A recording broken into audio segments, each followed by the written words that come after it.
राजू पारवेंची गोपाळ समाजासोबत दिवाळी कपडे मिठाईचं केलं वाटप। झोपडपट्टीमध्ये गावकऱ्यांसोबत केलं स्नेहभोजन। काळाराम मंदिरात भाविकांची मोठी गर्दी। पाडव्याच्या निमित्ताने भाविकांची मोठी गर्दी। काळाराम मंदिरातही विविध फुलांची आरास। पंढरपूरमध्ये भाविकांची मोठी मांदियाळी। दिवाळी पाडव्यानिमित्त भाविकांची गर्दी। विठुरायाच्या दर्शनाला मोठी गर्दी। ग्रामपंचायतीचा खर्च जगाला आता कळणार। ग्रामपंचायतीची वेबसाईट होणार विकसित। 31 डिसेंबरपर्यंत चालणार अभियान। दिवाळी पाडव्यानिमित्त अनेक मंदिरात गर्दी। श्रीमंत दगडूशेठ मंदिरात विद्युत रोषणाई। मंदिर परिसरात सुद्धा फुलांची आरस।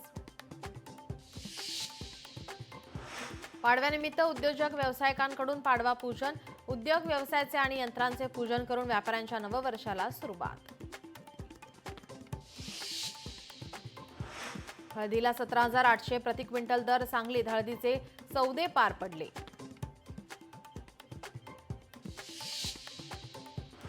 मुंबईत यंदा फटाक्यांची विक्रमी विक्री। 4 दिवसात फोडले 8,000 कोटींचे फटाके। फटाक्यांमुळे मुंबईतील प्रदूषण अत्यंत घातक पातळीवर। सोलापुरातील शेतकऱ्यांना अद्याप नुकसान भरपाई नाही। दिवाळी झाली तरी शेतकरी मदतीच्या प्रतीक्षेत। शेतकऱ्यांच्या खात्यावर नुकसानीचे पैसे जमा नाही।